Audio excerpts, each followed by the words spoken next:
G'day viewers, this is Admiral Revan speaking, and we're going to be talking about more news about 10.7 that's coming up soon for World of Warships. But first we'd like to acknowledge our sponsor.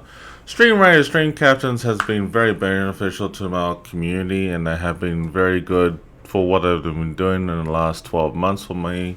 And I have to admit, as a streamer, it actually gives you a good way to interact with your community out there. You can gain more followers by doing so, as well as interact with the people out there to actually help you complete campaigns and missions together. As a viewer, you actually can put units, multiple units to help out the streamer while you're watching their streams. At the same time, it helps you upgrade your units and actually become stronger and better than ever.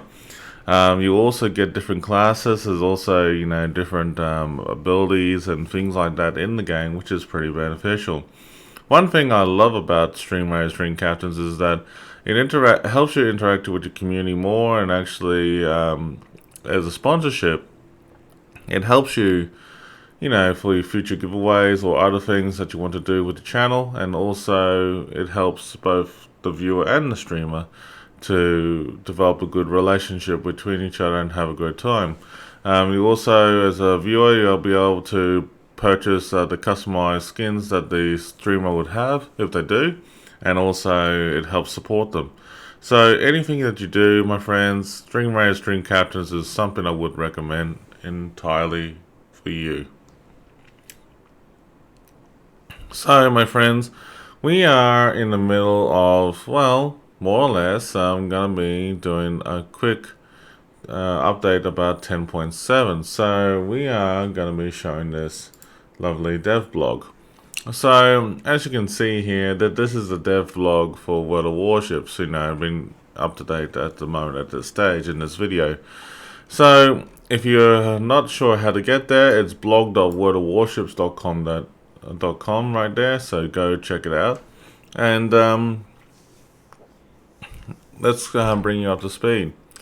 So the latest update they've been talking about is the Legend of the Galactic Heroes. Now, this is based on the Japanese anime that people are unaware of, but basically there's a partnership of the Legend of the Galactic Heroes edition of these ships, the Possible, the Z-23, the Baltimore, and the Kansas will have these lovely new designs. I have to admit, when I first looked at them, I was mixed. I have to admit. But I have to say, where credit is due for World of Warships team is that they have a habit of really surprising us with the designs on these ships and the camouflages for them. And I have to admit, I like the Z-23 design. It looks futuristic. The Baltimore and the Kansas is something I don't really like. However, the Possible is something like sort of like a glass ship right there. But honestly, if I were to go focus on getting designs, I would focus on the Z-23. But in all seriousness, though, they had broken up into different names of what each design is for. So Barbarossa is what I'm looking for. The Hyperion for the Baltimore, it's okay, but not like what I was looking for in a way.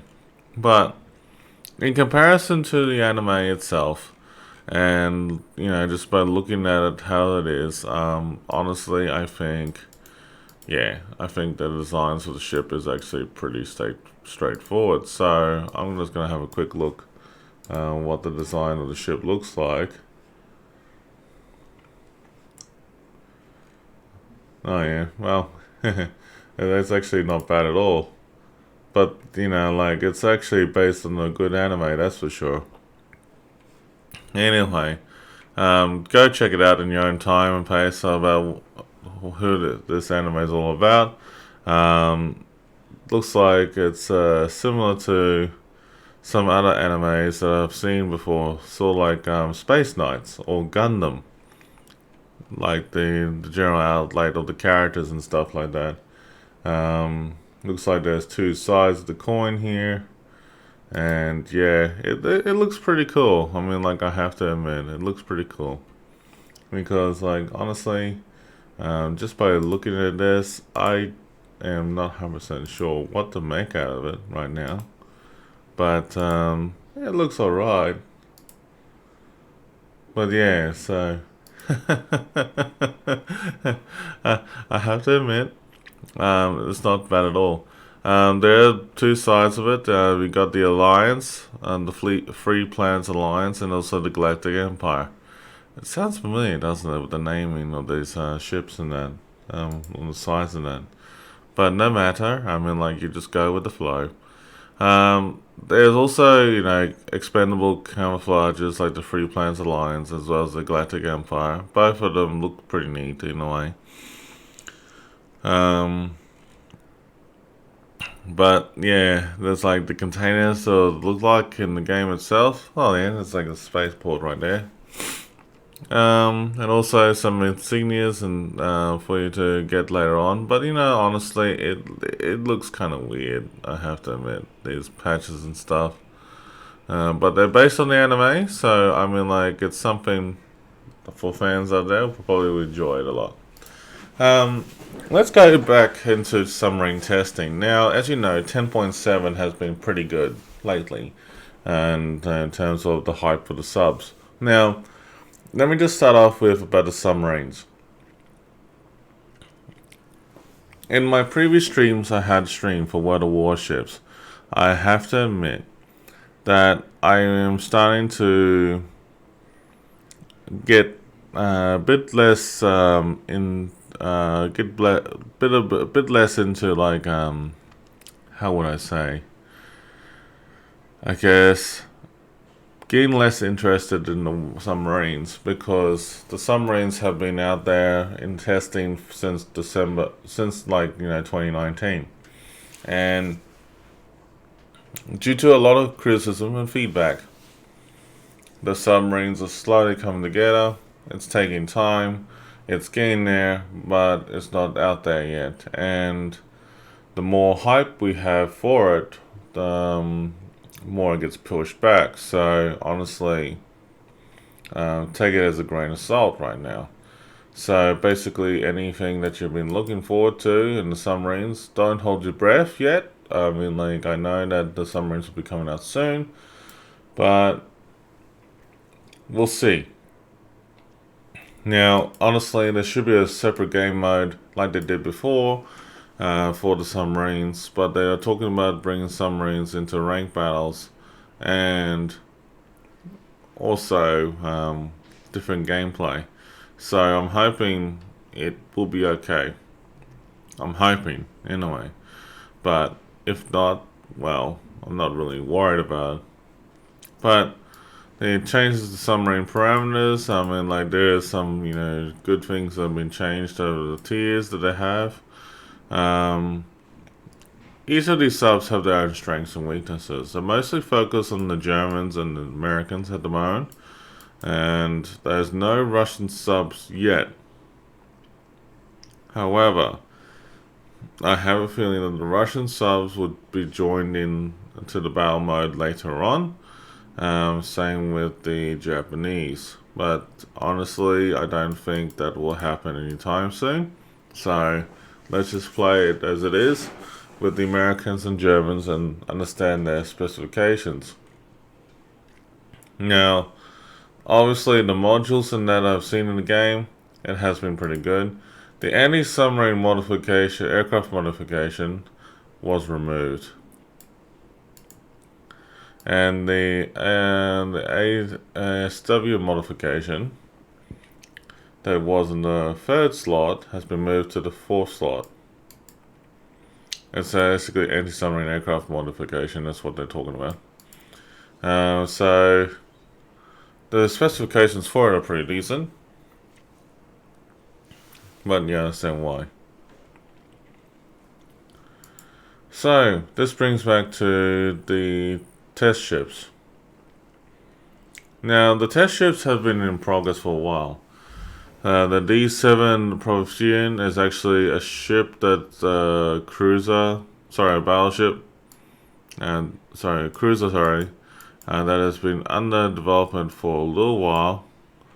And honestly, this is something that we're looking forward to. And also the Ragnar is also a destroyer that we've been looking forward to as well, which are European. The aircraft carriers, on the other hand, for the Soviets, the Russians, they're in development for a while, and they're still getting out there. Just give them time, it'll come together nicely. I'm actually curious to see how strong they are in battle, but we will know soon. Now, as you know, that the German battleships and also the British Tier 10 battleship Incomparable and also the German Tier 8 battleship Brandenburg and the Tier 6 destroyer Karl von Schönberg is coming out soon in the near future. This is all in development phase, okay? So it hasn't been fully announced like when they will be released. If they were to be released, it will be released at some point in 10.7. Now, the ships look good. All these ships look good, and there's going to be a new branched, German battleship line. The Incomparable is actually pretty nice, the British. So I'm actually curious about it, so I'm waiting for it to come out. It just looks like the hood been upgraded, and I have to admit, and it looks like a good ship actually. I wonder if this ship will have the super heal though, but I don't think so. The T6 German destroyer is this one here, the Karl von Schönberg. Should be good, but we'll see. And this German Tier 8 Brandenburg is coming to play as well too, so this actually should be alright. If you want to check out the characteristics of each ship, this is all the details down here below, which is pretty full on. And also the British battleship Incomparable. Now, as you know, the test ships for the Dutch cruisers. Now, as you know, that the Dutch cruisers have been released. So, what I'm more concerned is focusing on the Tier 10 Golden Louis. That ship is out to be out soon, and it's rumored to be a very good ship to play in. So, I'm curious to see how good it is in battle. So, I'm just going to wait and see. The Johann de Witt, I have to admit, ever since I got it, I have to admit, I'm still mixed about it, but it's good. It's a good thing to have. I think this ship is actually pretty decent to play in game, and I don't mind it personally. I just think it's pretty cool. But in moving forward though, as we go down, the Ragnar is actually pretty nice. The Congress is pretty good. All the stats are getting changed as on the fly, which is pretty nice. So definitely, if you're not interested in collating the Johann de Witt and the other Dutch cruisers straight away, you'll have plenty of time because there'll be tech tree ships to get. If you want the special camo for these Dutch cruisers, definitely go check out the armory and actually go for the Dutch rewards and then take it from there.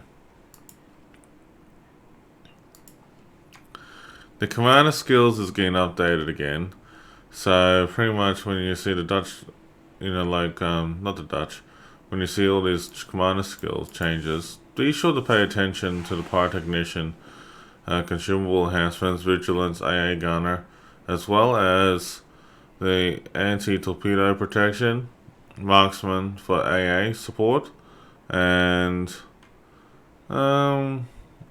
instead of swift and silence, they actually renamed to the word brisk.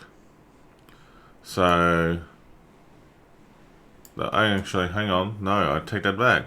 They added a new skill in level 4, the 4-point commander skill. Instead of brisk, they actually activated the effect of some good main battery reload and dispersion. That's actually pretty good. But this is still a work in progress.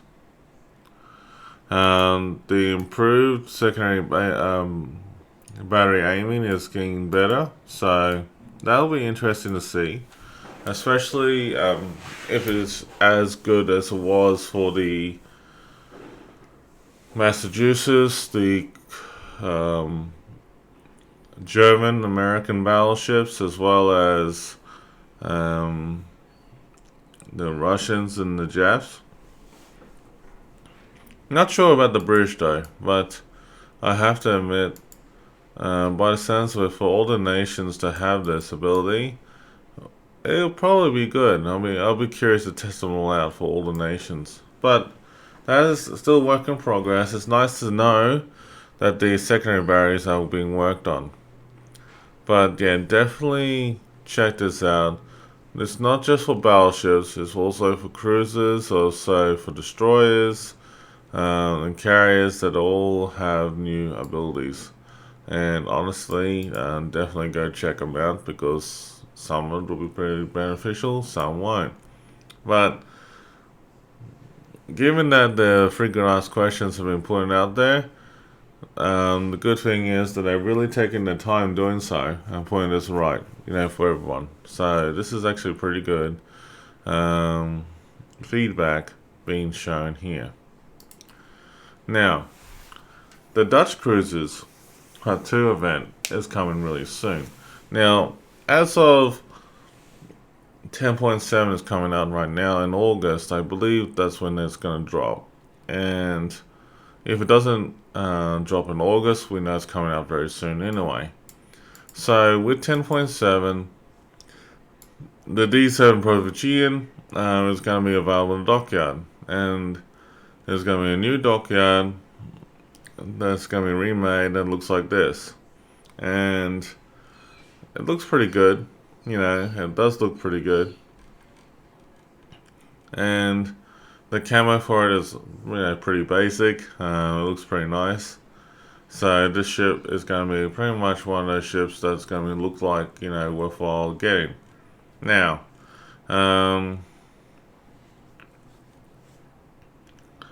thing is about this whole event that I have been seeing, aside from getting like the captain, the special abilities for the ship, also the flag. It's not the point, but the clan battles basically it will be tier 6 ships from August the 18th to October 4th for a few weeks. Now the clan battles is 7 versus 7 format on tier 6 ships. And there are some ships that have been restricted already. The Grass Bay is already one of them. But be ready for any new announcements for any restrictions that may change. So be sure about that. The format is still the same for rank battles, so that's okay. And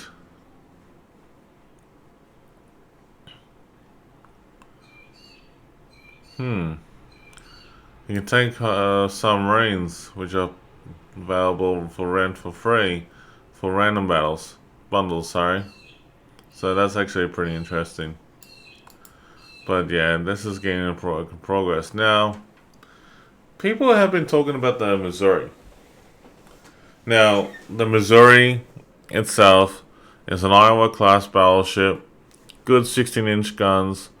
Everything that you heard about the legendary Mighty Mo is worthwhile getting. However, most recently, I have to object to Wargaming here, is that Wargaming recently announced that this Missouri, when it's coming back, and the new remake of it, it's not going to be the same ship. Okay? It's not going to be the same ship with the camo and everything that you had before, like when you first grinded the free XP version, and is a money grabbing ship. So with a money grabbing ship as it was for in-game credits and stuff, the new Mighty Mo is the opposite.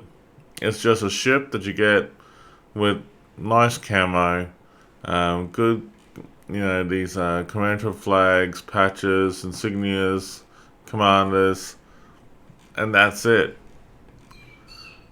Is it worthwhile getting for a tier 9? Debatable. But if you are into collecting warships, the Mighty Mo, in my opinion, is good to collect. But for considering how they did it to it this time around, probably not worth it.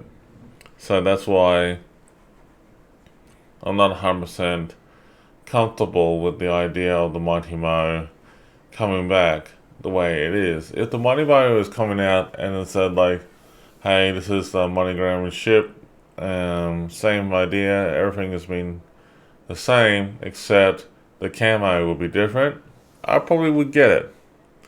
But considering how they brought it back this time around, probably not.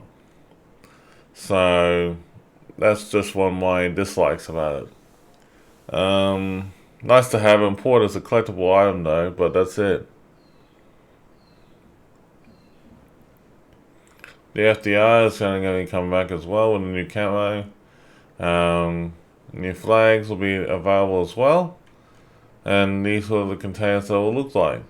So that's just in a nutshell, my friends. Yeah, so pretty much that it is the way it is at this stage. And honestly, I think that World Warships has done a bit of a letdown towards the Mighty Mo, but I hope they will change it. If not, well, oh well. Who knows that you might be able to get the Mighty Mo in the Christmas containers instead and actually get the right one. But anyways, we'll see what happens later this year. My friends, you take care, stay safe, and definitely have a good one, and we'll see how things pan out. In the meantime, please go ahead, subscribe to my channels, follow it, and definitely I'll see you all on the next stream.